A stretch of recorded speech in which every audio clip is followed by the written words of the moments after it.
अस्सलाम वालेकुम everyone, welcome on my YouTube channel.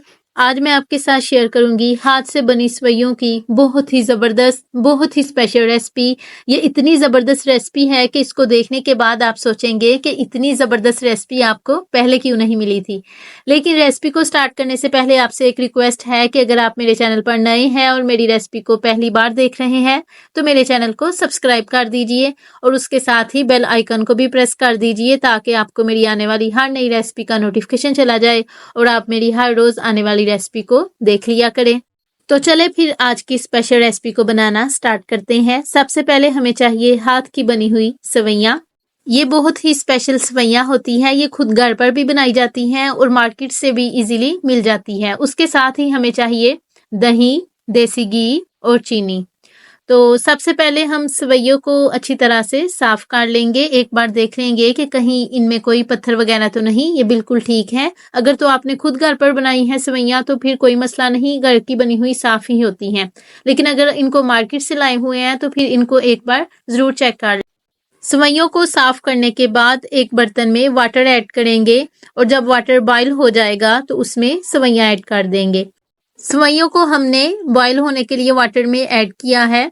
इनको बॉयल होने में ज़्यादा टाइम नहीं लगता, ये बहुत ही सॉफ्ट होती हैं और ये जल्दी ही बॉयल हो जाती है, इसलिए इनको बॉयल करने के लिए इतना ज़्यादा टाइम नहीं देना, क्योंकि अगर इनको ज़्यादा देर तक बॉयल करेंगे तो ये नरम हो जाएगी और फिर देखने में इनकी लुक ज़रा भी अच्छी नहीं आएगी।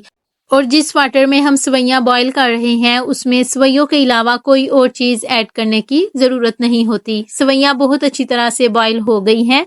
अब इनको स्टेन कर लेंगे और जब इनको स्टेन करेंगे तो वो इसके ऊपर ठंडा वाटर भी ऐड करेंगे ताकि सवैयाँ अलग अलग ही रहें, वो आपस में ना जुड़ें। वैसे तो मैंने सवैयों को बहुत कम टाइम के लिए ही बॉयल किया है, लेकिन फिर भी एहतियातन मैं इनके ऊपर ठंडा वाटर ऐड कर रही हूँ ताकि इनकी लुक अच्छी रहे। सवैयों को बॉयल करने के बाद इनको हम देसी घी, शुगर और दही के साथ सर्व करेंगे और ये तीनों चीज़ें इसके टेस्ट को बहुत ही ज़्यादा बढ़ा देंगी। और ये जो मैंने आज आपसे सवैयों की इतनी ज़बरदस्त रेसिपी शेयर की है, आई डोंट थिंक सो कि इससे बेटर कोई और भी इनकी रेसिपी हो सकती है। तो आप भी ज़रूर ट्राई कीजिएगा और मुझे कमेंट बॉक्स में ज़रूर बताइएगा आपको आज की मेरी रेसिपी कैसी लगी, या जब आपने खुद सवैयाँ की ये रेसिपी ट्राई की तो आपकी कैसी बनी और आपको कैसा फीडबैक मिला। मुझे आपके कमेंट का वेट रहेगा। अगर आपको मेरी आज की रेसिपी अच्छी लगे तो इसे लाइक और अपने फ्रेंड्स के साथ भी ज़रूर शेयर कीजिएगा। जब आप रेसिपी को लाइक करते हैं या चैनल को सब्सक्राइब करते हैं तो हमें ऐसा लगता है जो हमने इस रेसिपी को बनाने के लिए मेहनत की थी, हमें उसका फल मिल गया है। See you soon and take care of yourself. Allah Hafiz.